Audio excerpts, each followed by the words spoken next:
নমস্কার। আজ আপনারা শুনবেন হিমাদ্রি কিশোর দাশগুপ্তের লেখা রহস্য গল্প বিল্লি মহল। ঐশিকা গাড়ি থেকে নেমে ভাড়া মিটিয়ে দিল। যদিও ডাক্তার তাকে এই অবস্থায় বেশি হাঁটতে বারণ করেছে, কিন্তু এছাড়া কোনো উপায় নেই। কারণ কবুতর মহল নামে সেই প্রাচীন হাভেলি প্রাসাদে গাড়ি পৌঁছয় না। চারপাশে দাঁড়িয়ে থাকা প্রাচীন হর্ম্যপ্রাসাদ দেউলগুলোর ফাঁক গলে সংকীর্ণ পথের নানা গোলকধাঁধা অতিক্রম করে তবে পৌঁছতে হবে কবুতর মহলে। তবে সেখানে যাবার রাস্তা চেনে ঐশিকা। মাত্র মাস চারেক আগেই সে এসেছিল এখানে। মন্দির প্রাচীন হর্ম্যপ্রাসাদ শোভিত মধ্য ভারতের এই মান্ডুতে পরিচিত টুরিস্ট স্পট এই মান্ডু। সারা দেশের লোকেরা আসে এই প্রাচীন প্রাসাদ নগরী দেখতে। শুনতে আসে মান্ডুর রূপমতির বিখ্যাত প্রেম কাহিনী। তবে এখন টুরিস্ট সিজন নয়, এপ্রিল মাস। গরম পড়তে শুরু করেছে। ট্যাক্সি স্ট্যান্ড প্রায় ফাঁকাই বলা যায়। দু একটা গাড়ি শুধু এদিক ওদিক গাছের নিচে ঝিমোচ্ছে। স্ট্যান্ডের লাগোয়া যে সব ছোট ছোট দোকান ঘরগুলো টুরিস্টদের জন্য পাথরের মূর্তি, ধাতুর গহনা, পিকচার, পোস্টকার্ড ইত্যাদির পসরা সাজিয়ে বসে থাকে, সেগুলোও এখন বন্ধ। শুধু দূর থেকে দুজন শ্বেতাঙ্গ নারী পুরুষকে প্রাচীন প্রাসাদ নগরীর গোলকধাঁধায় অদৃশ্য হয়ে যেতে দেখল ঐশিকা। তাকেও ওদিকে যেতে হবে। কাজেই সঙ্গের ছোট্ট লাগেজটা কাঁধে নিয়ে ঐশিকা হাঁটতে শুরু করলো।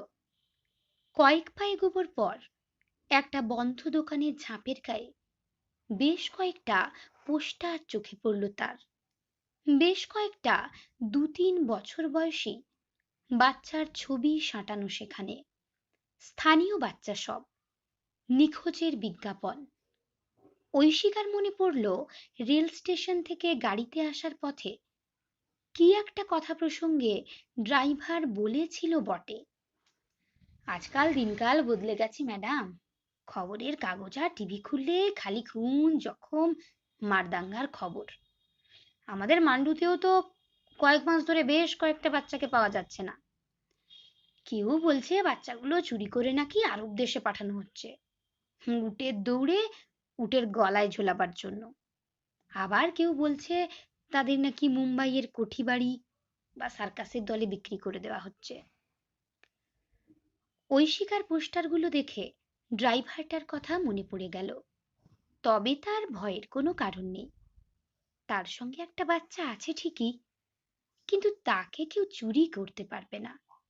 সে আছে ঐশিকার দেহের ভিতর।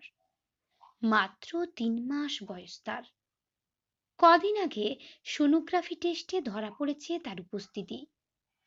কিছুটা এগিয়েই প্রাসাদ নগরীর গোলকধাঁধায় ঢুকে পড়ল ঐশিকা। সর্পিল পথের দুপাশে নির্বাকভাবে দাঁড়িয়ে আছে ছোট ছোট প্রাসাদের মতো পাথর অথবা প্রাচীন ইটের তৈরি বাড়িগুলো। তাদের মাথাগুলো গম্বুজাকৃতির। পাথরের নকশা কাটা তোরণ, জাফরিওয়ালা ঝুল বারান্দা, খাঁজ কাটা গোলাকৃতি স্তম্ভ। দেওয়ালের গায়ে এখনো কোথাও কোথাও জেগে আছে কাজ, ছবি বা মূর্তির আবছা উপস্থিতি। মাস তিনেক আগে মান্ডুর এই প্রাসাদ নগরীর এই ছবি তুলতে এখানে প্রথমবার এসেছিল পেশায় ফটোগ্রাফার ঐশিকা। তখন তার জানা ছিল না এই আশা তার জীবনে এক বিরাট পরিবর্তন এনে দেবে। তাকে আবার ছুটে আসতে হবে এখানে, হয়তোবা বারবার আসতে হবে। এমনকি হয়তোবা কলকাতার নগর জীবন ছেড়ে ঐশিকাকে জীবন কাটাতে হবে মধ্য ভারতের এই খণ্ডহর প্রাসাদ নগরীতে। কারণ সে যাকে পেটে ধারণ করেছে সে ছোট রাজা চান্দেল সিংয়ের সন্তান। 3 মাস পর আবার প্রিয়তমর সঙ্গে মিলিত হতে চলেছে ঐশিকা। এই 3 মাসের বিচ্ছেদকালে অবশ্য চোখ বন্ধ করলেই তার চোখে ভেসে উঠেছে টিকালো নাক, রক্তিম ওষ্ঠ, কটা চোখের সুঠাম দেহের এক যুবা পুরুষের মুখ, ছোট রাজার মুখ। আবার আজ তার সঙ্গে মিলন হবে ঐশিকার। কিন্তু সেই আনন্দের সঙ্গে একটা উৎকণ্ঠাও কাজ করছে তার মনে। কবুতর হাভেলির রানীমা, ঐশিকার হবু শাশুড়ি এবার তাকে মেনে নেবেন তো? ছোট রাজা যখন গতবার ঐশিকাকে তার কাছে নিয়ে গেছিল, তখন তো তিনি হাভেলির ভিতরে প্রবেশও করতে দেননি ঐশিকাকে। সদর দরজা আটকে দাঁড়িয়ে কঠিন কণ্ঠে বলেছিলেন, তোমাকে আমি প্রবেশ করতে দেব না হাভেলিতে। তুমি যেখান থেকে এসেছো সেখানে ফিরে যাও, আর কোনো দিন এখানে আসবে না। আমি তোমাকে পুত্রবধূ হিসেবে মানব না। কিন্তু ছোট রাজা তাকে আশ্বস্ত করে বলেছিল, আমাদের ভালোবাসার মিলন ব্যর্থ হবে না, দেখবে সন্তান আসবে তোমার গর্ভে, তখন আর তিনি তোমাকে প্রত্যাখ্যান করতে পারবেন না। আর যদি তিনি তাও না করেন, তবে তোমাকে নিয়ে বিল্লি মহলে চলে যাব। ও বাড়িটা আমাকেই দিয়ে গেছেন পিতৃদেব। হাঁটতে লাগলো ঐশিকা। কিছুটা এগোবার পর রাস্তার পাশে একটা নির্জন বারান্দা থেকে মৃদু শব্দ শুনে সেদিকে তাকিয়ে একটা থামের আড়াল থেকে কিছুটা বেরিয়ে থাকা আলিঙ্গনরত বিদেশি নারী পুরুষকে দেখতে পেল ঐশিকা। চারপাশে কোনো লোকজন না থাকায় এই নির্জন প্রাসাদে মিলিত হচ্ছে ওই নারী পুরুষ। তাদের দেহের সঞ্চালন দেখে বোঝা যাচ্ছে পরস্পরকে ভালোবাসা উজাড় করে দিচ্ছে। তাদের দেখে মনে মনে হাসল ঐশিকা। ঠিক এইভাবেই এই নির্জন হাভেলির কত কোণে কত অলিন্দে থামের আড়ালে সে কটা দিন ছোট রাজার সঙ্গে মিলিত হয়েছে ঐশিকা, যার ফলশ্রুতি তার গর্ভের সন্তান। বিশেষত ওই বিল্লি মহলের প্রতিটা কক্ষে অলিন্দেই তো জেগে আছে তাদের দুজনের ভালোবাসা আর মিলনের ছবি। বিল্লি মহল, কথাটা ভাবতে ভাবতে এগোতে এগোতে এক সময় বিল্লি মহলের কাছে পৌঁছে গেল ঐশিকা। রাস্তার গায়েই দাঁড়িয়ে আছে থাম আর মাথায় গম্বুজওয়ালা ওপর নিচে অলিন্দে ঘেরা বাড়িটা। ঐশিকা থমকে দাঁড়ালো বাড়িটার সামনে। কেউ থাকে না বাড়িটাতে, থাকে শুধু অগুন্তি বিড়াল, কালো সাদা লাল ডোরাকাটা নানা রকম বিড়াল। এজন্য স্থানীয় লোকেরা এই ছোট্ট হাভেলি বা বাড়িটাকে বলে বিল্লি মহল। ঠিক যেমন প্রচুর পায়রা থাকায় ছোট রাজার হাভেলিকে ডাকা হয় কবুতর মহল নামে। বিল্লি মহলের বারান্দায় কার্নিশে সেদিনের মতো আজও অনেক কটা বিড়াল শুয়ে বসে আছে। এই বিল্লি মহলেই তো ছোট রাজার সঙ্গে কাকতালীয়ভাবে ঐশিকার প্রথম দেখা হয়েছিল। সেই প্রথম সাক্ষাতের ব্যাপারটা ঐশিকার যতবারই মনে পড়ে, ততবারই যেন রোমাঞ্চিত হয় ঐশিকার শরীর। আসলে মান্ডুর হাভেলিগুলোয় ছবি তুলতে তুলতে, ঘুরতে ঘুরতে সেদিন হঠাৎ ওখানে এসে উপস্থিত হয়েছে ঐশিকা। সেদিনও এমনই আলো ছায়া খেলা করছিল এখানে। সাধারণ টুরিস্টরা সাধারণত এখানে আসে না, তারা মান্ডুর রাজপ্রাসাদ, রূপমতির প্রাসাদ, এসব প্রাসাদগুলো দেখেই ফিরে যায়। কাজেই আজকের মতো সেদিনও এ জায়গা নির্জনই ছিল। বিড়ালগুলো যেন এ স্থাপত্যের অঙ্গ। তাদের ছবি তোলার লোভ সামলাতে পারেনি ঐশিকা। ছবি তুলতে তুলতে সে পৌঁছে গেছিল দোতলার বারান্দায়। কার্নিশে বসা একটা বিড়াল শীতের নরম রোদ পোহাচ্ছিল। তার ছবি তুলতে গিয়ে একটু বেশি ঝুঁকে পড়েছিল সে। আর তারপরই ঘটল সেই ঘটনা বা দুর্ঘটনাটা। প্রাচীন হাভেলির অলিন্দের যে জায়গায় ঐশিকা দাঁড়িয়েছিল সেখানে হঠাৎই তার পায়ের নিচের পাথরটা খসে পড়েছিল। হয়তো নিচেই পড়ে যেত সে। মুহূর্তের জন্য যেন মৃত্যুকে প্রত্যক্ষ করেছিল সে। তবে তেমন কিছু ঘটেনি। পর মুহূর্তেই একটা শক্ত সবল হাত পিছন থেকে ধরে ফেলেছিল ঐশিকার জ্যাকেটের কলার। শূন্য থেকে তুলে তাকে আবার দাঁড় করিয়ে দিয়েছিল অলিন্দর নিরাপদ জায়গাতে। ঐশিকা পিছন ফিরে দেখতে পেয়েছিল কটা চোখের এক সুন্দর যুবককে, ছোট রাজাকে। ঐশিকার উদ্দেশ্যে সে বলেছিল, ম্যাডাম, একটু সাবধানে ছবি তুলবেন তো। সদ্য মৃত্যুর মুখ থেকে ফিরে আসা ঐশিকা তখন মৃদু মৃদু কাঁপছে। তার মুখ দেখে তাকে আশ্বস্ত করার জন্য এরপর মুক্তোর মতো দাঁতে হেসে ছোট রাজা চান্দেল বলেছিল, না, আর এমন কিছু ঘটবে না, ভয় পাবেন না, এটা আমার হাভেলি। চলুন আপনাকে ঘুরিয়ে দেখাই বাড়িটা। আর তারপর বাড়িটার দিকে তাকিয়ে সেদিনের সেই স্মৃতি মনে পড়ে গেল ঐশিকার। বিড়ালগুলোকে দেখে হঠাৎ আরো একটা কথা মনে পড়ল তার। ইদানিং তার অ্যাপার্টমেন্টে যত বিড়াল এসে দাঁড়িয়ে থাকে তার 4 তলার ফ্ল্যাটের দরজার সামনে। ঐশিকা দরজা খুললেই তারা তার পায়ে পায়ে ঘুরে। আগে ঐশিকা বিড়াল একদম পছন্দ করত না, দেখলেই তাড়াতো।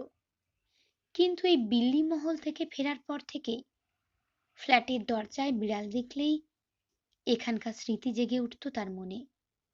ইদানিং সে ফ্ল্যাটের বিড়ালগুলোকে খাবার দেওয়াও শুরু করেছে। বিল্লি মহলের সামনে কয়েক মুহূর্ত দাঁড়িয়ে থাকলো ঐশিকা, তারপর হাঁটতে শুরু করলো। বাড়ি মহলগুলোর গলিগুচি অতিক্রম করতে করতে এক সময় সে পৌঁছে গেল কবুতর মহলের সামনে। কবুতর মহল মাঝারি আকারের সাদা রঙের এক হাবেলি। বাইরের দিকে পাথরের জাফরির ঝুল বারান্দা, কারুকাজ করা কার্নিস, দেওয়ালের গায়ে খোদিত দেবদেবী, তলোয়ার হাতে ঘোড়সওয়ার রাজার ফ্রেস্কো। তবে বয়সের ভারে সবই কেমন বিবর্ণ বিষণ্ণ। তবে বাড়িটার বিশেষত্ব হচ্ছে অগুন্তি অজস্র পায়রা বসে আছে বাড়িটার বারান্দা আর ছাদের কার্নিশে। কিছু পায়রা আবার উড়াউড়িও করছে বাড়িটার মাথায়। বকম বকম শব্দ ভেসে আসছে চারপাশ থেকে। ছোট রাজারা মান্ডু রাজার বংশধর। 500 বছর আগে নাকি ও বাড়ি বানিয়েছিলেন চান্দেল সিং এর কোনো এক পূর্বপুরুষ। ঐশিকা জানে এ বাড়িতে মাত্র 3 জন লোক থাকে, ছোট রাজা, রানীমা আর ছোট রাজার বাবার আমলের বুড়ো চাকর যোধরাও। তাদের 3 জনকেই আগে দেখেছে ঐশিকা। আর্চের মতো পাথরের তৈরি প্রবেশ তোরণ, তার মাথায় পঙ্খের কাজ করা সুর ভাঙা গণেশ মূর্তি। থামের দুপাশেও খোদিত আছে তলোয়ার হাতে প্রহরী মূর্তি। তবে সময়ের থাবায় তাদের কারো তলোয়ার ভেঙে গেছে, মাথার পাগড়ি খসে গেছে। তবুও অতীতের সাক্ষী হয়ে দাঁড়িয়ে আছে তারা। তরুণের সামনে এসে থমকে দাঁড়ালো ঐশিকা। মনে মনে সে প্রথমে ভাবল, ছোট রাজা হাবেলিতে আছে তো, নইলে হয়তো হাবেলিতে তাকে ঢুকতেই দেবেন না রানীমা। কিন্তু তারপর সে ভেবে নিল, আজ সে এ বাড়িতে ঢুকবেই, কারণ এ বাড়িতে প্রবেশ করার সামাজিক অধিকার আজ তার আছে। বাড়ির ভাবী উত্তরাধিকারীকে ঐশিকা আজ তার গর্ভে ধারণ করছে। তার এ বাড়িতে প্রবেশাধিকার আটকাতে পারেন না রানীমা। যে কোনো পরিস্থিতির জন্য মনটাকে শক্ত করে নিল ঐশিকা। প্রবেশ তোরণ অতিক্রম করে সে উঠে এলো বারান্দায়। মাথার উপর পায়রার ডাক, তাদের বিষ্ঠা আর পালক ছড়িয়ে আছে চারপাশে। অলিন্দ সোজা গিয়ে থেমেছে কারুকাজ করা একটা ভারী কাঠের দরজার সামনে। যদিও সে দরজার রং এখন বিবর্ণ, গায়ের কাঠের প্যানেলও খসে পড়েছে কয়েক জায়গাতে। দরজা ভিতর থেকে বন্ধ, ভারী লোহার কড়া ঝুলছে দরজার গায়ে। অলিন্দ পেরিয়ে দরজার সামনে এসে দাঁড়ালো ঐশিকা। গতবার তাকে ঠিক এই জায়গা থেকেই ফিরিয়ে দিয়েছিলেন রানীমা। কলিং বেলের কোনো ব্যবস্থা নেই। দরজার সামনে থমকে দাঁড়ালো ঐশিকা, তারপর কড়া নাড়তে শুরু করলো। কয়েক মুহূর্ত পর দরজার ওপাশ থেকে একটা অস্পষ্ট পায়ের শব্দ এগিয়ে আসতে লাগলো। উত্তেজনায় এবার মৃদু মৃদু কাঁপতে শুরু করলো ঐশিকা। কে খুলতে আসছে দরজা? ছোট রাজা? তাকে দেখতে পেয়ে সে কি করবে? তাকে দেখতে পেয়ে জড়িয়ে ধরে তার ঠোঁটে ঠোঁট রাখবে? তার সেই লাল টুকটুকে ঠোঁট, যে ঠোঁটে স্পর্শ পেলেই মুহূর্তের মধ্যে জেগে ওঠে ঐশিকার সারা শরীর। কে খুলবে কবুতর মহলের দরজা? দরজা খুলল ঠিকই, তবে ছোট রাজা নয়। দরজা খুললেন রানীমা। রানীমা ষাটোর্ধ্ব বয়স, পরনে ঘাগরা, চলি, হাতে পায়ে ভারী রূপোর গহনা, গলায় কানে স্বর্ণালঙ্কার। চেহারাতে এমন এক অভিজাত গাম্ভীর্য আছে যে দেখলেই বোঝা যায় তিনি সাধারণ পরিবারের নারী নন। ঐশিকা ছোট রাজার কাছে শুনেছে তার মাকেও নাকি রাজস্থানের কোনো এক রাজবংশ থেকে বিয়ে করে এনেছিলেন তার বাবা। রাজরক্তের আভিজাত্য বইছে নারীর রক্তেও। প্রথম দর্শনে তাকে চিনতে পারলেন না রানীমা। গম্ভীরভাবে প্রশ্ন করলেন, কে তুমি? কি চাই? ঐশিকা জবাব দিল, আমি ঐশিকা, কলকাতা থেকে আসছি। ঐশিকা নামটা শুনে এবার তাকে মুহূর্তের মধ্যে চিনে ফেললেন রানীমা। প্রথমে তার চোখে বিস্ময় ফুটে উঠল, তারপর তার চোয়াল শক্ত হয়ে গেল। কঠিন স্বরে রানীমা বলে উঠলেন, তুমি আবার ফিরে এসেছো? বলেছিলাম না এ বাড়িতে তোমাকে কোনোদিন ঢুকতে দেব না? আজও একই কথা বলছি। এখনই চলে যাও তুমি। চান্দেরের সঙ্গে কোনো যোগাযোগ হতে দেব না আমি। ঐশিকা একটু চুপ করে থেকে শান্তভাবেই বলল, না, আমি যাব না, ভেতরে ঢুকবো। কথাটা শুনেই রানীমা বললেন, ভিতরে ঢুকবে মানে? জোর করে ঢুকবে নাকি? এখনো বলছি তুমি এই মুহূর্তে এখান থেকে চলে যাও। ঐশিকা আবারও শান্তভাবেই বলল, না, আমি যাব না, আমি ছোট রাজার কাছে এসেছি। রানীমা বলে উঠলেন, আমার কাছে কিন্তু লাইসেন্সড বন্দুক আছে। তুমি চলে না গেলে আমি বন্দুক বার করব। যাও বলছি। মাথা গরম করলে চলবে না। ঐশিকা তাই এ কথা শুনে নিজেকে সংযত রেখে মৃদু হেসে বলল, আমাকে মারবেন আপনি? তবে শুধু আমাকে নয়, আমার সঙ্গে সঙ্গে আরো একজনকে মেরে ফেলবেন আপনি। ভুরু কুঁচকে রানীমা বললেন, তার মানে কি আবোল তাবোল বকছো তুমি? মুহূর্ত খানেক চুপ করে থাকলো ঐশিকা, তারপর সে তার ব্রহ্মাস্ত্র প্রয়োগ করলো। সে বলল, আমার পেটে আপনাদের ভবিষ্যতের উত্তরাধিকারী আছে, ছোট রাজার সন্তান। তার অধিকার নিয়েই এ বাড়িতে প্রবেশ করতে এসেছি আমি। কথাটা শোনার সঙ্গে সঙ্গেই যেন কয়েক মুহূর্তের জন্য পাথরের মূর্তি বনে গেলেন রানীমা। বিড়বিড় করে শুধু একবার বললেন, সত্যি বলছো? তুমি নিশ্চিত? ঐশিকা বলল, হ্যাঁ, আমি নিশ্চিত, ডাক্তারও দেখিয়েছি, মিথ্যা বলছি না আমি। ঐশিকা খেয়াল করলো দরজা ধরে দাঁড়িয়ে মৃদু কাঁপছেন মহিলা। ঐশিকা তাকিয়ে রইল তার পরবর্তী প্রতিক্রিয়ার জন্য। কিন্তু কিছুক্ষণের মধ্যেই সম্ভবত এ ঘটনার ধাক্কা সামলে উঠলেন রানীমা। ঐশিকার দিকে তাকিয়ে তিনি বললেন, ভিতরে এসো। সন্তানের অধিকার নিয়ে কবুতর হাভেলিতে পা রাখল ঐশিকা। বাইরের অলিন্দটা যতটা অপরিষ্কার, বাড়িটার ভিতরটা ততটাই পরিচ্ছন্ন।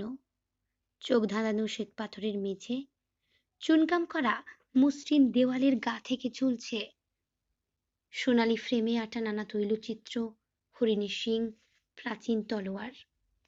কোথাও রাখা আছে পাথর অথবা ধাতুর মূর্তি। তবে অদ্ভুত একটা গন্ধ মিশে আছে বাড়ির ভিতর, প্রাচীন আভিজাত্যের গন্ধ। রানীমার পিছন পিছন ঐশিকা একটা অলিন্দ পেরিয়ে উপস্থিত হলো একটা ঘরের মধ্যে। চামড়ার কৌচ রাখা আছে একটা নিচু বাগথাবা পাওয়ালা টেবিলের সামনে। মেঝেতে গালিচা পাতা, মাথাসহ একটা বাঘছাল সেখানে শুয়ে আছে। দেওয়ালের গায়ে ঝুলছে একটা বন্দুক, তার সঙ্গে টোটার বেল্ট। এক পাশের দেওয়ালে শিং সহ স্টাফ করা একটা হরিণের মাথাও টাঙানো আছে। তবে ঘরে ঢোকার পর যে জিনিসটা ঐশিকার দৃষ্টি আকর্ষণ করলো তা হলো একটা দেওয়ালে ঝোলানো তৈলচিত্র। ছোট রাজার সেই কটা চোখ, টিকালো নাক, গোলাপের পাপড়ির পাতলা রক্তিম ঠোঁট, ঠিক ছোট রাজার মতো দেখতে। ছবিটা ঐশিকার দৃষ্টি আকর্ষণ করেছে বুঝতে পেরে মৃদু কৌতুকের হাসি যেন ফুটে উঠল রানীমার মুখে। তিনি প্রথমে বললেন, না, ওটা ছোট রাজার ছবি নয়, বড় রাজার ছবি। এ বাড়ির বংশধররা সব একই রকম দেখতে হয়, বিশেষত ওই কটা চোখ, রক্তিম ঠোঁট। আর এ বাড়ির পুরুষদের স্বভাবও বংশানুক্রমে একই রকম হয়। এ কথা বলার পর তিনি ইশারায় ঐশিকাকে কৌচটা দেখিয়ে দিলেন তার বসার জন্য। ঐশিকা বসল সেখানে। বেশ কিছুক্ষণ তার দিকে এক দৃষ্টে তাকিয়ে থাকার রানীমা বললেন, আবারও শেষ একবার জিজ্ঞেস করছি, সত্যি বলছো তো তুমি? এই বংশের উত্তরাধিকার তোমার পেটে? ঐশিকা জবাব দিল, সত্যি বলছি। আপনার বিশ্বাস না হলে কোনো ডাক্তারকে দিয়ে ব্যাপারটা পরীক্ষা করাতে পারেন। ছোট রাজার রক্ত বইছে তার দেহে। রানীমা আর কিছু বললেন না। যে দরজা দিয়ে ঐশিকা ঘরে ঢুকেছে ঠিক তার উল্টো দিকেই একটা দরজা আছে, সম্ভবত অন্দরমহলে যাবার জন্য। ভারী পর্দা টাঙানো আছে সে দরজাতে। ঐশিকার সঙ্গে আর কোনো কথা না বলে সে দরজা দিয়ে অন্তর্হিত হলেন রানীমা। একলা ঘরে বসে রইল ঐশিকা। সে ভাবতে লাগলো, ছোট রাজা কোথায়? এ বাড়িতেই নাকি অন্য কোথাও? রানীমা কি তাকেই ঐশিকার আসার খবর দিতে গেলেন? ঘরের এক কোনায় একটা গ্র্যান্ডফাদার ক্লকও আছে, তার টিকটিক শব্দ ছাড়া আর কোনো শব্দ নেই ঘরে। ঐশিকা ভাবতে লাগলো এবার তার কি করা উচিত। মিনিট পাঁচেকের মধ্যেই অবশ্য ঘরে ফিরলেন রানীমা। পোশাকটা কিছুটা পরিবর্তন করেছেন তিনি। শীত চলে গেলেও গায়ে একটা মহার্ঘ শাল চড়িয়েছেন। হাতে একটা ভ্যানিটি ব্যাগও আছে। রানীমা ঘরে ঢুকতেই এবার উঠে দাঁড়ালো ঐশিকা। হাজার হোক, এখন তাকে শাশুড়ি মাতাই বলা যায়। তিনি ঐশিকার উদ্দেশ্যে বললেন, আমি 10 মিনিটের মধ্যেই আসছি। কাছেই একটা দোকান আছে, সেখান থেকে মিঠাই নিয়ে। বরফ কি তবে গলেছে? ঐশিকা প্রথমে বলল, না না, ওসবের কোনো দরকার নেই। রানীমা জবাব দিলেন, তা কি হয়? এমন সুসংবাদ দিলে তুমি ঐশিকা একটু লজ্জিতভাবে বলল, "হুম, বলছি তো, ওসবের দরকার নেই। ছোট রাজা কোথায়?" রানীমা জবাব দিলেন, "দোতলায় আছে। সন্ধ্যা হলে নিচে নামবে। তবে তাকে এখন ডাকা যাবে না। হয়তো সে ঘুমোচ্ছে। এ বংশের কতকগুলো নিয়ম আছে। পুরুষরা যখন বিশ্রাম নেন তখন তাকে ডাকা যায় না, তা তিনি সন্তানই হন, স্ত্রী হন, পিতাই হন বা কেন। এটাকে তুমি সামাজিক অনুশাসনও বলতে পারো এ বংশের। তুমি এখানেই থাকো, আমি কিছুক্ষণের মধ্যে বাইরে থেকে আসছি।" চলে গেলেন রানীমা। একলা ঘরে চুপচাপ বসে রইল ঐশিকা। ঘরের বাইরে থেকে মাঝে মাঝে পায়রার ডাক স্পষ্টভাবে ভেসে আসছে, এছাড়া কোনো শব্দ নেই। ঐশিকার খুব ইচ্ছা হচ্ছিল এখনই সে ছুটে যায় ছোট রাজার কাছে, কিন্তু রানীমা বলে গেলেন যে এ বাড়িতে পুরুষদের বিশ্রামের সময় তাদের ডাকা যায় না। ঐশিকা এ বাড়ির বধূ হতে চলেছে, পারিবারিক অনুশাসন তারও মেনে চলা উচিত। কাজেই সে ঘরেই বসে রইল ঐশিকা। রানীমা সত্যি ফিরতে বেশি দেরি করলেন না। বাড়িতে ঢুকে তিনি সোজা চলে গেলেন অন্দরে। তারপর তিনি ঘরে ঢুকলেন, হাতে একটা রূপোর রেকাবি আর বেশ বড় একটা শ্বেত পাথরের গ্লাস নিয়ে। রেকাবিতে রাখা বেশ কয়েকটা সন্দেশ আর গ্লাসে রয়েছে লালচে রঙের শরবত। পেস্তা জাফরান ভাসছে তার ওপর। ঐশিকার সামনের টেবিলের ওপর সেগুলো নামিয়ে রেখে রানীমা বললেন, "এগুলো খেয়ে নাও, আমি এখন বিশ্রাম নিতে যাব। সন্ধ্যার 7টা নাগাদ আবার দেখা হবে। ছোট রাজা তার আগেই নিশ্চয়ই নিচে নামবে। ইচ্ছা হলে বাড়িটা তুমি ঘুরে দেখতে পারো। এখন এটা তোমারও বাড়ি। এ বাড়ির উত্তরাধিকারীকে পেটে ধারণ করেছ তুমি।" শেষ কথাগুলো বলার সময় যেন আবছা হাসি ফুটে উঠল রানীমার ঠোঁটের কোণে। সম্পর্কের বরফ সত্যিই গলছে নাকি তা শ্লেষের হাসি, ঠিক বুঝতে পারল না ঐশিকা। ঘর ছেড়ে বেরিয়ে গেলেন রানীমা। মিষ্টি বা ঘোল জাতীয় শরবত কোনোটাই তেমন পছন্দ করে না ঐশিকা। তাছাড়া ইদানিং খেতে ভালো লাগে না তার, খিদেও নেই। তবে রানীমা যখন তাকে যত্ন করে দিয়েছেন, তখন ঐশিকা না খেলে তিনি অসম্মানিত হতে পারেন, তাই খাবারটা খেতে হবে তাকে। ঐশিকা ভাবল সে পরে খেয়ে নেবে সন্দেশ আর শরবত। রানীমা তো আর সন্ধ্যার আগে আসবেন না। তার আগে হাবেলিটা একবার ঘুরে দেখা যাক। কৌচ থেকে ঐশিকা উঠে পড়ল। রানীমা যেখান দিয়ে অন্তর্হিত হলেন সেই দরজার ভারী পর্দা সরিয়ে ঘরের বাইরে পা রাখতেই এ বাড়ির অন্দরমহলটা দেখতে পেল ঐশিকা। শ্বেত পাথরের একটা বাঁধানো উঠোন মতো জায়গা, আর তাকে বেষ্টন করে মন্দির সংলগ্ন সার সার ঘর।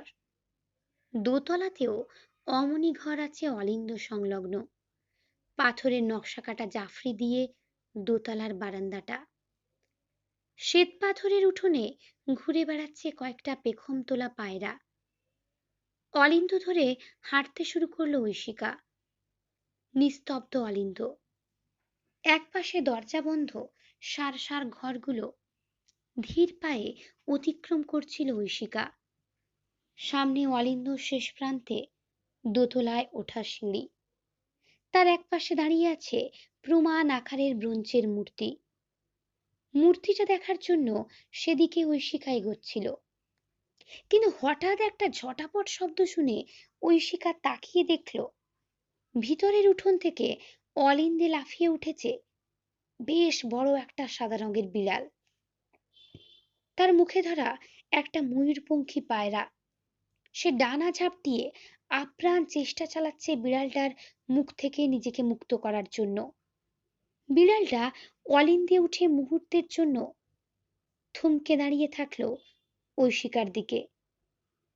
তারপর অনেকটা ভ্রুক্ষেপহীন ভাবেই ঐশিকার কিছুটা তফাৎ দিয়ে সে এগোলো সিঁড়ির দিকে। বিড়ালটা যখন সিঁড়ি দিয়ে উপরে উঠতে যাচ্ছে, ঠিক তখনই পায়রাটা একবার প্রচন্ড জোরে ডানা ঝাপটিয়ে উঠলো বাঁচার জন্য। আর তাতেই হুঁশ ফিরল ঐশিকার।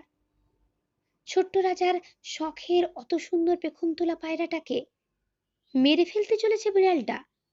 ওর মুখ থেকে ছাড়িয়ে নিলে তখনও হয়তো বেঁচে যাবে পায়রাটা। ঐশিকা তাই এগুলো বিড়ালটার পিছনে। সিঁড়ি বেয়ে বিড়ালটার পিছন পিছন দোতলাতে উঠে গেল সে। বিড়ালটা এবার মনে হয় বুঝতে পারলো ঐশিকা তার মুখের থেকে খাবারটা কেড়ে নিতে এসেছে। সে লাফিয়ে দ্রুত ছুটতে শুরু করলো সামনের দিকে। ঐশিকাও এগুলো অলিন্দ বেয়ে। জাফরি ঠাকা অলিন্দে আধো আলো ছায়া খেলা করছে। সামনে একটা ঘর, লাল রঙের মখমলের পর্দা ঝুলছে দরজায়। ঐশিকা পৌঁছে গেল সেই দরজার সামনে। অন্য ঘরগুলোর দরজা বন্ধ, এই একটি মাত্র ঘরেরই দরজা খোলা। বিড়ালটাকে আর দেখা যাচ্ছে না। তবে কি এ ঘরেই ঢুকলো? কিন্তু এ কার ঘর?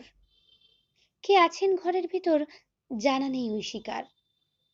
ঘরের ভিতর ঢোকা সমীচীন বোধ করলো না ঐশিকা। সে এবার ফিরতে যাচ্ছিল, ঠিক সেই সময় পর্দা ঠেলে ঘর থেকে বেরিয়ে এলো একজন ড্রেসিং গাউন পরা ছোট রাজার চান্দিল সিং। মুহূর্তের দৃষ্টি বিনিময়, তারপরে ছোট রাজা বলে উঠল, তুমি এসেছ? আমি জানতাম তুমি আসবে। তাকে দেখে ঐশিকা বিহ্বল ভাবে বলে উঠল, হ্যাঁ এসেছি। তোমার কথাই সত্যি হলো। তোমার সন্তানের মাতৃত্বের অধিকার নিয়েই আজ কবুতর মহলের অন্দরে প্রবেশ করলাম। ঐশিকা হয়তো আরো কিছু বলতে যাচ্ছিল, কিন্তু তার আগেই ছোট রাজা জড়িয়ে ধরল ঐশিকাকে। তাকে পাঁজা কোলা করে তুলে নিয়ে ঘরে ঢুকে ছুঁড়ে দিল পালকের গদি আটা নরম পালঙ্কের উপর। ঐশিকার শরীরটা ডুবে গেল পালঙ্কের ভিতর। তারপর ঐশিকার উপর ঝাঁপিয়ে পড়ে তার কপালে গালে প্রচন্ড আবেগে চুমুতে ভরিয়ে দিতে লাগলো ছোট রাজা। ছোট রাজা এরপর খুলে ফেলতে লাগলো ঐশিকার পোশাকও। বাধা দিল না ঐশিকা। একবার শুধু সে অস্পষ্ট ভাবে বলল, দরজা খোলা, কেউ যদি চলে আসে?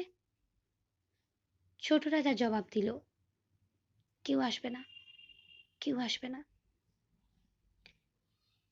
কিন্তু চূড়ান্ত ভালোবাসার কাজটা করতে গিয়েও শেষ মুহূর্তে নিজেকে সংবরণ করে নিল ছোট রাজা।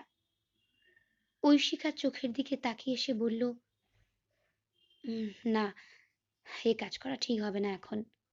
যদি আমাদের সন্তানের কোনো ক্ষতি হয়ে যায়। ছোট রাজার কথায় যেন পরম মমত্ব ঝরে পড়ল ঐশিকার গর্ভে সদ্য বিকশিত সন্তানের উপর। এরপর সে ঐশিকার পেটে হাত বোলাতে বোলাতে বলল, দেখবে ছেলে হবে তোমার। আমার মতো ফর্সা গায়ের রং, কটা চোখ, টিকালো নাক, পাতলা রক্তিম ঠোঁট। আমাদের বংশে শুধু ছেলেই জন্মায়। সকলেই তারা প্রায় একই রকম দেখতে আর একই স্বভাবের হয়। আমার বাবা ঠাকুরদা সবাই প্রায় একই চেহারার। স্বভাব চরিত্র আমার মতোই ছিল। যে আসছে সেও ঠিক আমারই মতো হবে। এরপর ছোট রাজা ঐশিকাকে বলল, তোমাকে একটা মজার কথা বলি। যদি তোমাকে আমি আনুষ্ঠানিকভাবে বিয়ে করে এনে তারপর শারীরিকভাবে প্রথম মিলিত হতাম, তবে কিন্তু প্রথম মিলিত হতাম ওই বিল্লি মহলেই। ওখানে প্রথম মিলনেই নাকি গর্ভ সঞ্চার হয়েছিল আমার মা ঠাকুমাদের, আর প্রত্যেকেরই পুত্র সন্তান। বংশানুক্রমে পরিবারের নারী পুরুষরা মিলিত হয় ওখানে, এটাই প্রথা। সেজন্য আমি নিশ্চিত ছিলাম তোমার গর্ভে সন্তান আসবেই। এ কথা বলে ঐশিকাকে জড়িয়ে ধরে বিছানায় শুয়ে পড়ল ছোট রাজা চান্দেল। ঐশিকার নগ্ন শরীর স্পর্শ করতে লাগলো সে। না, যৌনতার স্পর্শ নয়, পরম মমতা, ভালোবাসা, নির্ভরতার স্পর্শ। ঐশিকাও তার বুকে মুখ গুজে শুয়ে পড়ল। দুপুর গড়িয়ে বিকেল হলো, তারপর সন্ধ্যাও নামতে শুরু করলো।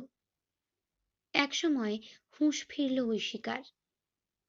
সে উঠে বসে বলল, এবার নিচে নামতে হবে। রানীমা আসতে বারণ করেছিলেন, ঘটনাচক্রে চলে এসেছি। উনি জানতে পারলে ভুল বুঝবেন। ছোট রাজা উঠে বসে জানতে চাইলেন, তা কি কথা হলো তোমার?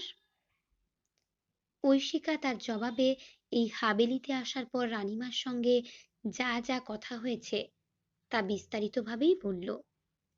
ছোট রাজা শুনে বলল, মেয়ে কেটে যাচ্ছে বলে মনে হয়?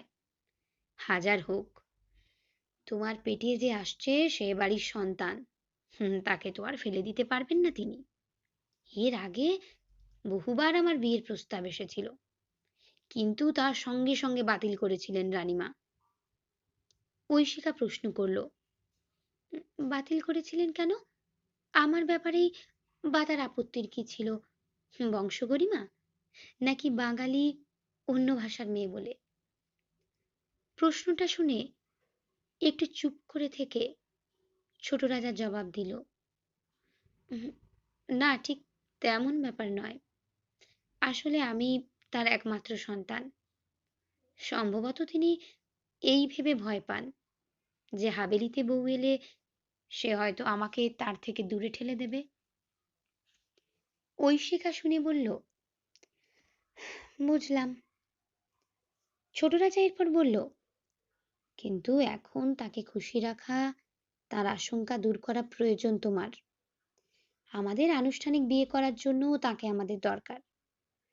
আচ্ছা, তুমি কফি বানাতে পারো? ঐশিকা বলল, হ্যাঁ পারি, কেন পারবো না। ঘরের কোণে একটা গ্র্যান্ডফাদার ক্লক রাখা আছে, সেদিকে তাকিয়ে ছোট রাজা বলল, এখন 6টা বাজে, ঠিক 6:30টায় ঘর থেকে বেরোন তিনি।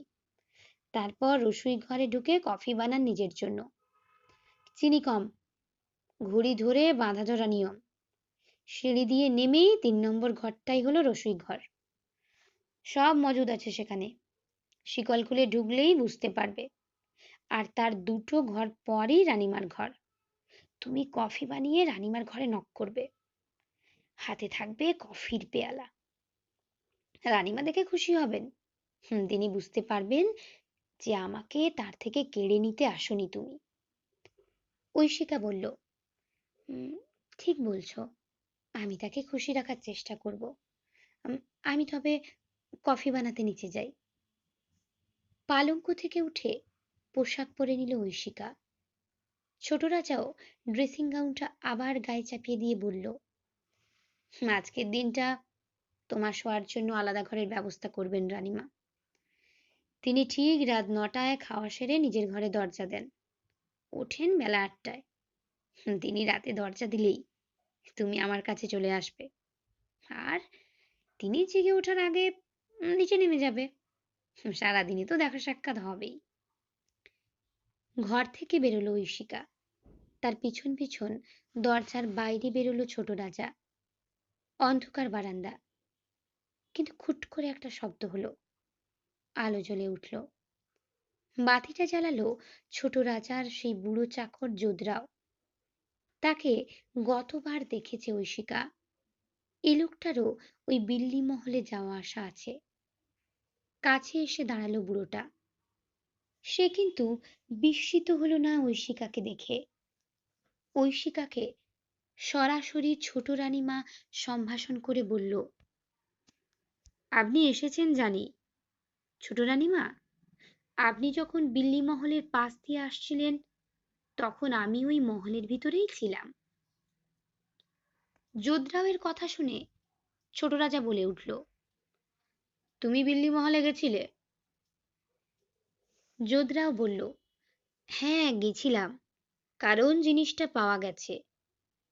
কথাটা শুনে উজ্জ্বল হয়ে উঠল ছোট রাজার চোখ।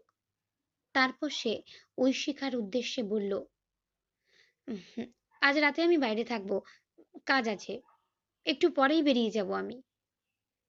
তারপর যোধরা ওকে বলল, তুমি ছোট রানীমার খেয়াল রাখবে, যেন কোনো অসুবিধা না হয়।" যোধরাও জবাব দিল, "জো হুকুম ছোট রাজা।" ঐশিকা এবার পা বাড়ালো সিঁড়ির দিকে। নিচে নেমে এলো ঐশিকা। অলিন্দে বেশ কয়েকটা আলো জ্বলছে। যোধরাওই সম্ভবত বাতি জ্বালাতে জ্বালাতে উপরে উঠেছে। তবে এখানে ভোল্টেজ মনে হয় কম থাকে। আলোগুলো কেমন যেন ম্যাটম্যাটে বিবর্ণ। ছোট রাজার কথা মতো রসুই ঘরটা শিকল খুলে ভিতরে ঢুকল ঐশিকা। দেওয়ালে দরজার পাশেই সুইচবোর্ড। ঐশিকা বাতি জ্বালিয়ে ফেলল। আগাগোড়া শ্বেতপাথর মোড়া একটা ঘর। ঐশিকার ফ্ল্যাটের বেডরুমও এত সুন্দর মহার্ঘ নয়। দেওয়ালের গায়ে অনেক তাক, তাতে থরে থরে সাজানো আছে রূপোর বাসন, পরশিছের ডিনার সেট, কাঠগ্লাসের পানপাত্র, এসব। আর আছে পিতলের তৈরি বিরাট বিরাট কলস, গামলা, বারকুস থালা ইত্যাদি প্রাচীন বাসনপত্র। ঘরের একপাশে বিরাট একটা শ্বেতপাথরের স্ল্যাব বসানো। রান্নার ব্যবস্থা সেখানেই। গ্যাস ওভেন বসানো আছে। আর জায়গাটার গায়ে দেওয়ালের তাকের মধ্যে ছোট বড় বিভিন্ন মুখবন্ধ কাচের পাত্র রাখা আছে রান্নার নানান উপকরণ। ঐশিকা গিয়ে দাঁড়ালো সেখানে। ওভেনের কাছেই বেশ বড় একটা রূপোর বাটি রাখা, তার ভিতর লেগে থাকা অবশিষ্ট কিছু তরল। তার রং দেখে ঐশিকা বুঝতে পারল যে তাকে দিবার জন্য এই পাত্রটাতেই শরবত বানিয়েছিলেন রানীমা। এবার তার খেয়াল হলো সেই শরবত বা সন্দেশ কোনোটাই খাওয়া হয়নি। রানীমা ব্যাপারটা দেখলে দুঃখ পাবেন, হয়তোবা অসম্মানিত বোধও করতে পারেন। কথাটা মনে হতেই ঐশিকা ভাবল, তাড়াতাড়ি বাইরের ঘরে গিয়ে সে জিনিসগুলো কিছুটা অন্তত খেয়ে তারপরে সে রানীমার জন্য কফি বানানো যাক। ঐশিকা জায়গাটা থেকে সরতে যাচ্ছিল, কিন্তু হঠাৎই একটা ছোট জিনিস চোখে পড়ল তার। একটা ওষুধের ফয়েল পড়ে আছে রূপোর বাটিটার ঠিক পাশে। কিসের ওষুধ? ফয়েলটা হাতে নিল ঐশিকা। তার ভিতরের ওষুধগুলো সব বার করে নেওয়া হয়েছে। সে সেটা আবার রেখে দিতে যাচ্ছিল, কিন্তু হঠাৎই যেন অন্য একটা সত্তা কাজ করে উঠল তার ভিতর। অন্য ফয়েলটা হাতে নিয়ে তার গায়ের খুদে খুদে হরফগুলো পড়তে লাগলো সে। ওষুধটা কিসের তা না বুঝতে পারলেও ফয়েলের গায়ে একটা বিধিসম্মত সতর্কীকরণ দেখে চমকে উঠল সে। ইংরাজি কথাটার তর্জমা করলে দাঁড়ায়, গর্ভবতী মহিলাদের ক্ষেত্রে ব্যবহার নিষিদ্ধ, গর্ভপাত ঘটতে পারে। লেখাটা পড়ে কেঁপে উঠল ঐশিকা। রানীমা কি তবে ওই শরবতে ওই ওষুধ মিশিয়েছেন তার গর্ভস্থ ভ্রূণটাকে নষ্ট করে দেবার জন্য? নইলে এই শরবত গোলার পাত্রের পাশে এই ওষুধের শূন্য ফয়েল কেন? কিন্তু এও কি সম্ভব? হতে পারে রানীমা তার ছেলের বিয়ে দিতে চান না বা ঐশিকাকে পছন্দ করছেন না, তা বলে তার জন্য এত বড় কাণ্ড ঘটাতে চলেছিলেন তিনি। ঐশিকার মাথার ভিতরটা যেন কেমন করে উঠল। ফয়েলটাকে হাতের মুঠোতে নিয়ে টলতে টলতে রসুই ঘর থেকে বেরিয়ে অলিন্দ অতিক্রম করে সে ফিরে এলো সেই ঘরে। সেখানে টেবিলের ওপর তখনও রাখা আছে সেই সন্দেশের প্লেট আর শরবতের গ্লাসটা। কৌশটার ওপর ধপ করে বসে পড়ে দু হাতে মাথা চেপে ধরে সামনের টেবিলের খাবারগুলোর দিকে তাকিয়ে রইল সে। তার কি করা উচিত কিছুতেই বুঝে উঠতে পারছে না ঐশিকা। একবার সে ভাবতে লাগলো যে ওপরে উঠে গিয়ে ব্যাপারটা জানিয়ে আসে ছোট রাজাকে। আবার পরক্ষণেই তার মনে হলো হয়তো এটা রানীমায়েরই কোনো ওষুধ হতে পারে, শরবতের পাত্রের পাশে ফয়েলটা পড়ে থাকাটা নেহাত কাকতালীয় ঘটনা। আবার কখনো মনে হতে লাগলো, না না, এটা কখনোই কাকতালীয় নয়। এমন সমাপতন কি সম্ভব? খবরের কাগজে তো নানা ঘটনা শোনা যায়, মা ছেলেকে খুন করছে, ছেলে বাবাকে খুন করছে, আর আমি তো রানীমার কাছে নেহাতি বাইরের লোক। নানা পরস্পর বিরোধী ভাবনা ভাবতে লাগলো সে। সময় এগিয়ে চলল। রানীমা ঘরে ঢুকলেন অনেক পরে। তখন প্রায় রাত 8:30 বাজে। তার হাতে একটা রূপোর থালায় পুরি, সবজি এবং আরও বেশ কিছু খাবার। ঘরে ঢুকতে ঢুকতে তিনি বললেন, তোমার জন্য একটা ঘর সাজিয়ে এলাম, আর রাতের খাবারও বানিয়ে আনলাম। কিন্তু থালা নিয়ে টেবিলের কাছে এগিয়ে এসেই সন্দেশের প্লেট আর শরবতের গ্লাসটার দিকে তাকিয়ে তিনি থমকে দাঁড়ালেন। তারপর বললেন, এগুলো তুমি খাওনি কেন? ঐশিকা ঠিক কি বলবে তা বুঝে উঠতে না পেরে চুপ করে রইল।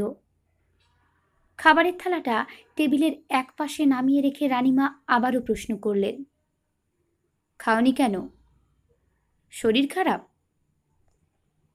কোনো জবাব দিল না ঐশিকা। আঁতে ঘা লাগলো রানীমার।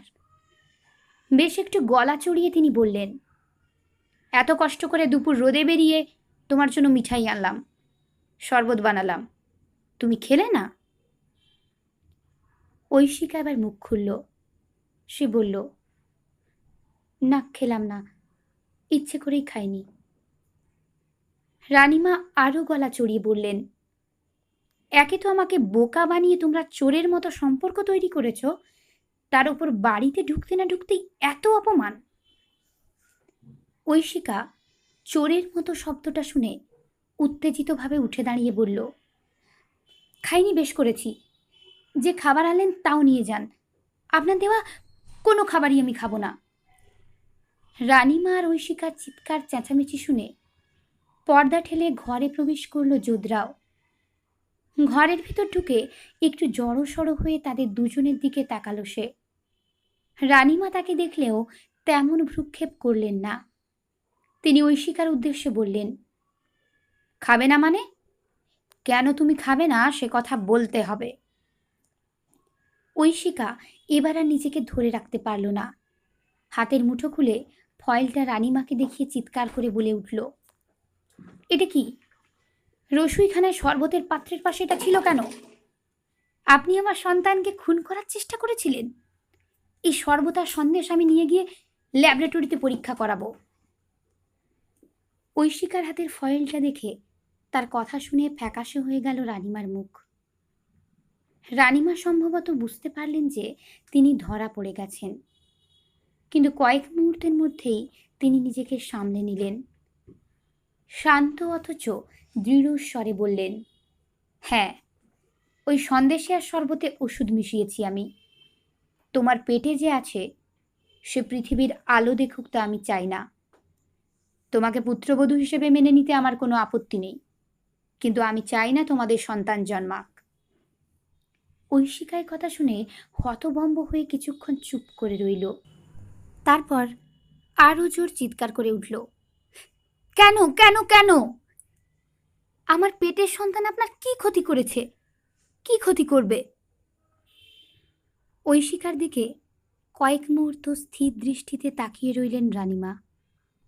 তারপর বললেন, ঠিক আছে, তোমাকে আমি সব কথা ছোট রাজার সামনেই বলবো। যোধরাও, ছোট রাজাকে ডাকো। যোধরাও একটু আমতা আমতা করে জবাব দিল, তিনি নেই, বাইরে গেছেন। বাইরে গেছেন? কোথায় গেছেন? তাকে তো রাতে বাইরে যেতে বারণ করেছিলাম আমি। এই বলে রানীমা এবার ঘুরে দাঁড়ালেন। তিনি এরপর যোধরাওকে প্রশ্ন করলেন, ছোট রাজা কোথায় গেছে বলো?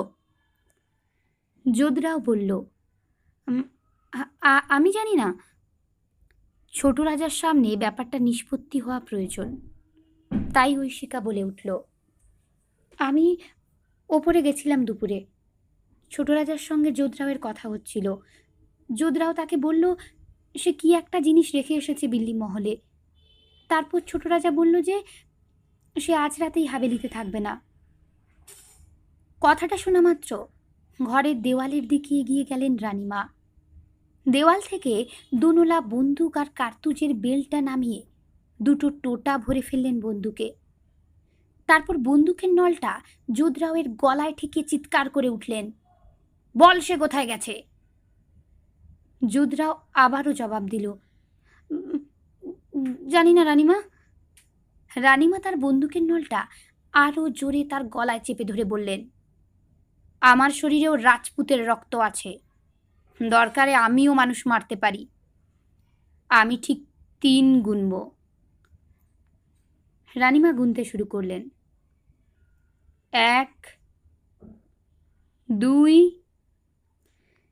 এবার ভয় পেয়ে গেল যোধরাও। সে বলে উঠল, ছোট রাজা বিল্লি মহলে গেছেন। পর মুহূর্তেই রানীমা বন্দুকটা ঘুরিয়ে তার বাঁট দিয়ে আঘাত করলেন যোধরাওয়ের মাথায়। ছিটকে পড়ল যোধরাও। রানীমা এরপর যেন অনেকটা আর্তনাদের স্বরেই বলে উঠলেন, দুপুরে মিঠাইওয়ালার দোকানে খবরটা যখন শুনলাম তখন ঠিক এই আশঙ্কাই করেছিলাম, আজ এর নিষ্পত্তি করতে হবে। এ কথা বলে তিনি ঐশিকার দিকে তাকিয়ে বললেন, তুমি এসো আমার সঙ্গে, চান্দেলের কাছে যাব আমি। সেখানে গেলে তুমি জানতে পারবে কেন তোমার পেটের বাচ্চাকে মারতে চেয়েছি আমি। ঐশিকা পুরো ব্যাপারটাতে হতভম্ব। সে দাঁড়িয়ে রইল। তা দেখে রানীমা ধমকের স্বরে বলে উঠলেন, এসো বলছি, ব্যাপারটা তোমার জানা দরকার। কিছুটা রানীমার হাতের উদ্যত বন্দুকের ভয়ে আর কিছুটা ছোট রাজাকে সামনে রেখে রানীমার ওষুধ মেশানোর ব্যাপারটা ফায়সালা করার জন্য ঐশিকা বলল, ঠিক আছে, চলুন। রানীমার সঙ্গে কবুতর মহল ত্যাগ করল ঐশিকা। আকাশে বেশ বড় চাঁদ উঠেছে। সেই আলোতে দাঁড়িয়ে আছে নির্জন পরিত্যক্ত প্রাচীন হাভেলিগুলো। কেমন যেন ভৌতিক অবয়ব নিয়ে দাঁড়িয়ে আছে তারা। কোথাও কোনো শব্দ নেই। হাভেলিগুলো সর্পিল গলিবে বন্দুক হাতে রানীমা এগোতে থাকলেন। তাকে অনুসরণ করল ঐশিকা। অবশেষে রানীমা পৌঁছে গেলেন সেই বিল্লি মহলের সামনে। বাড়িটার সামনে এসে থমকে দাঁড়ালেন রানীমা। মনে হয় তিনি শোনার চেষ্টা করলেন হাভেলির ভিতর থেকে কোনো শব্দ ভেসে আসছে কিনা। না, কোনো শব্দ শোনা যাচ্ছে না বাড়ির ভেতরে। অন্ধকার যেন জমাট বেঁধে আছে বিল্লি মহলে। শুধু বিন্দু বিন্দু আলো যেন নড়ে বেড়াচ্ছে কার্নিশের মাথায়, দোতলার অলিন্দে অথবা নিচের বারান্দায়। বিড়ালের চোখ। রানীমা ইশারায় কোনো শব্দ করতে না বললেন ঐশিকাকে। তারপর বন্দুকটা উঁচিয়ে ধরে ঐশিকাকে নিয়ে উঠে পড়লেন বিল্লি মহলের অন্ধকার অলিন্দে। একের পর এক ঘর। অলিন্দে ছোট রাজাকে খুঁজে বেড়াতে লাগলেন তিনি। এ জায়গার প্রতিটা ঘর অলিন্দ কত চেনা ঐশিকার। এ জায়গার সঙ্গে জড়িয়ে আছে ছোট রাজার সঙ্গে ঐশিকার মিলনের কত স্মৃতি। জায়গাটাই এখন কত যেন অচেনা লাগছে তার কাছে। কেমন এক অপার্থিব পরিবেশ বিরাজ করছে চারপাশে। শুধু মাঝে মাঝে সেই বিন্দু বিন্দু আলো নড়ে চড়ে বেড়াচ্ছে এখানে সেখানে। অন্ধকারের সঙ্গে নিঃশব্দে পদচারণা করছে এ হাভেলির বাসিন্দারা। মার্জারের দল, যার খোঁজে রানীমা এসেছেন, অবশেষে একসময় তার সন্ধান মিলল। নানা ঘর ঘুরে বাড়ির পিছনের অংশের অলিন্দে এসে একটা থামের কাছে গিয়েই থমকে দাঁড়ালেন রানীমা। থামের আড়ালে অন্ধকারে দাঁড়িয়ে তিনি আঙুল দিয়ে থামের ওপাশটা দেখালেন। ঐশিকাও থামের আড়াল থেকে তাকালো সেদিকে। থামের ওপাশেই চারপাশ ঘেরা বাঁধানো একটা উন্মুক্ত জায়গা। মাথার উপর থেকে চাঁদের আলো সরাসরি এসে পড়েছে সেখানে। একটা পাথরের বেদিতে বসে আছে ছোট রাজা চান্দেল সিং। বসার ভঙ্গিমাটা একটু অদ্ভুত। মাথাটা একদম কোলের ওপর ঝোঁকানো। রানীমা যেন অনেকটা স্বগতোক্তির স্বরে বললেন, শেষ পর্যন্ত বাপ ঠাকুরদার পথই ধরল। শুধু পায়রাতে ওর স্বাদ মিটল না, ওর জন্যই তো এত পায়রা পোষা বাড়িতে। এরপর তিনি ঐশিকাকে বললেন, ভালো করে খেয়াল করো তোমার প্রেমিকের দিকে, ছোট রাজার দিকে। ছোট রাজার কোলে যেন একটা কি আছে, ছোট পুতুলের মতো একটা পা ঝুলছে না ছোট রাজার কোল থেকে? শিশু নাকি পুতুল? ছোট রাজার চান্দেলের কোলে একটা ছোট্ট বাচ্চাই তো মনে হচ্ছে। চান্দেল কি তবে বিবাহিত? সন্তান আছে তার?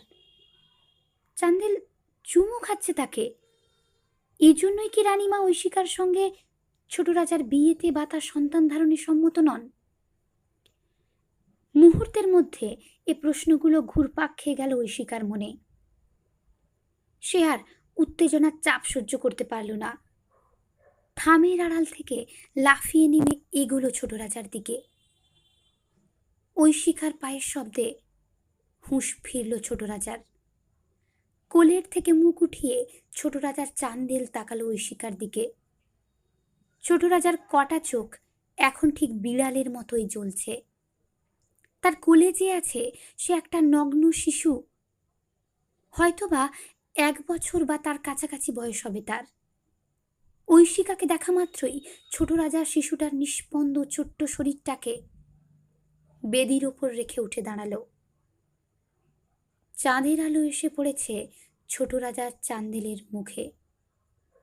সেই আলোতে ঐশিকা স্পষ্ট দেখতে পেল ছোট রাজার ঠোঁটের কষের এক পাশ পেয়ে একটা রক্তধারা চিবুক ছুঁয়ে নামছে গলার দিকে। নিজের চোখে যেন বিশ্বাস করতে পারছে না ঐশিকা। ব্যাপারটা সে এবার ধরে ফেলেছে। থরথর করে কাঁপতে কাঁপতে সে ছোট রাজাকে বলল, তুমি বাচ্চাটার রক্ত খাচ্ছ? মুহূর্তখানেক চুপ করে থাকলো ছোট রাজা। তারপর যেন একটু কাতর কণ্ঠে বলল, তুমি আমাকে ছেড়ে যেও না, আমি তোমাকে সত্যি ভালোবাসি। এ ভালোবাসায় কোনো মিথ্যা নেই। আমি কোনো প্রেতাত্মা নই, আমিও মানুষ। এ আমাদের বংশের নেশা। ঐশিকা তার কথা শুনে আর্তনাদ করে উঠল, না, তুমি মানুষ নও। মানুষ হলে কেউ মানুষের রক্ত খেতে পারে? ছোট রাজা এরপর আরো কিছু বলতে যাচ্ছিল, কিন্তু পর মুহূর্তে বন্দুকের শব্দে কেঁপে উঠল চারপাশ। গুলি চালিয়ে দিয়েছেন রানীমা, আর তার আঘাতে ছোট রাজার দেহটা ছিটকে পড়ল কিছুটা তফাতে। ঘটনাগুলোর অভিঘাতে যেন পাথরের মূর্তি বনে গেল ঐশিকা। রানীমাও এবার অলিন্দ ছেড়ে নিচে নেমে এলেন। জলের ধারা গড়াচ্ছে তার চোখের কোণ বেয়ে। ঐশিকার কাঁধে হাত রেখে তিনি ছোট রাজার দেহটার দিকে তাকিয়ে বললেন, কাজ শেষ, শেষ পর্যন্ত আমাকেই করতে হলো। বাচ্চা নিখোঁজের ব্যাপারটা আমি দুপুরে বাইরে বেরিয়েই শুনেছিলাম। আতঙ্কিত স্বরে ঐশিকা বলে উঠল, ছোট রাজা কি মানুষ নাকি কোনো প্রেতাত্মা? রানীমা বললেন, না, মানুষই। আমি ওকে গর্ভে ধারণ করেছিলাম, তবে বংশ পরম্পরায় ওরা বিশেষ ধরনের মানুষ, অনেকটা বিড়ালের স্বভাবজাত। কটা চোখ, রোমশ দেহ, ছোট ছোট তীক্ষ্ণ দাঁত, পায়রা ধরে খায়। আর এই পায়রার রক্তের স্বাদ পেতে পেতেই এক সময় মানুষের রক্তেও আকৃষ্ট হয় ওরা। শুনেছি ওর কোনো এক পূর্বপুরুষ নাকি একটা গর্ভবতী বিড়ালকে গুলি করে মেরেছিলেন এই বিল্লি মহলে। তারপর থেকেই এমন সন্তান জন্ম নেয় এ বংশে। তোমার গর্ভেও যে বেড়ে উঠছে সেও। রানীমা কথা শেষ করার আগেই হঠাৎ ছোট রাজার দেহটা নড়ে উঠল। উঠে বসার চেষ্টা করতে করতে ছোট রাজা বলে উঠল, আমাকে তুমি বাঁচাও ঐশিকা, আমাদের ভালোবাসাকে গর্ভে ধারণ করেছো তুমি। আমি যাই হই না কেন, আমাদের ভালোবাসা মিথ্যা নয়, মিথ্যা নয়। ছোট রাজাকে আবার উঠে বসার চেষ্টা করতে দেখে তার কথা শুনে মুহূর্তের মধ্যে যেন কঠিন হয়ে উঠল রানীমার মুখ। ঐশিকা হয়তোবা নিজের অজান্তেই এগোতে যাচ্ছিল তার সন্তানের পিতার দিকে, কিন্তু তাকে থামিয়ে দিয়ে আবার গর্জে উঠল রানীমার হাতের বন্দুক। ছোট রাজার দেহটা মাটিতে পড়ে থাকা অবস্থাতেই পাক খেল কয়েকবার। এক অদ্ভুত আর্তনাদ বেরিয়ে এলো ছোট রাজার চান্দেলের গলা থেকে, যেন কোনো বিড়ালেরই আর্তনাদ। স্থির হয়ে গেল ছোট রাজার দেহ, কিন্তু ছোট রাজার সেই মৃত্যু আর্তনাদের সঙ্গে সঙ্গেই একটা অদ্ভুত ভয়ঙ্কর কাণ্ড ঘটল। হঠাৎই যেন জেগে উঠল বিল্লি মহল। যেখানে যত বিড়াল ছিল তারা ছোট রাজার সেই কণ্ঠস্বর শুনে একসঙ্গে আর্তনাদ করে উঠল। তারপর তারা ছুটে আসতে লাগলো অন্ধকার হাবেলির ভিতর থেকে, অথবা দোতলার কার্নিশ অলিন্দ থেকে লাফিয়ে পড়ল ওই শিকারা যেখানে দাঁড়িয়ে আছে সেখানে। অনেক অনেক বিড়াল, বিল্লি মহলের সব বিড়াল এসে সমবেত হলো সেখানে। একবার তারা তাকালো মাটিতে পড়ে থাকা নিষ্পন্দ ছোট রাজার শরীরের দিকে। তারপর একসঙ্গে বিড়ালগুলো চিৎকার করে উঠল। না করুণ স্বর নয়, ভয়ঙ্কর তীক্ষ্ণ এক রক্ত জল করা ডাক। আর তারপরই তারা একসঙ্গে ঝাঁপিয়ে পড়ল রানীমার উপর, তাকে আঁচড়ে কামড়ে শেষ করার জন্য। গুলিহীন বন্দুক খসে পড়ল রানীমার হাত থেকে। তাকে ফালা ফালা করতে শুরু করেছে বিড়ালগুলো। এই অবস্থার মধ্যেই রানীমা বলে উঠলেন, ওরা আমাকে বাঁচতে দেবে না, ওদের রাজাকে মেরে ফেলেছি আমি, কিন্তু ওরা তোমাকে এখন মারবে না। রাজার সন্তানকে যে গর্ভে ধারণ করে আছো তুমি, তুমি পালাও এখান থেকে, কিন্তু তোমার গর্ভের সন্তানকে বাঁচিয়ে রেখো না, সেও তার বাপের মতোই হবে, মেরে ফেলো, মেরে ফেলো তাকে। কথাগুলো বলে মাটিতে পড়ে গেলেন রানীমা। বিড়ালগুলো জান্তব আক্রোশে ছিঁড়তে লাগলো তার দেহ। ঐশিকা এবার সম্বিত ফিরে পেয়ে ছুটতে শুরু করলো বিল্লি মহলের বাইরে যাবার জন্য। বিড়ালগুলো কিন্তু তাকে বাধা দিল না।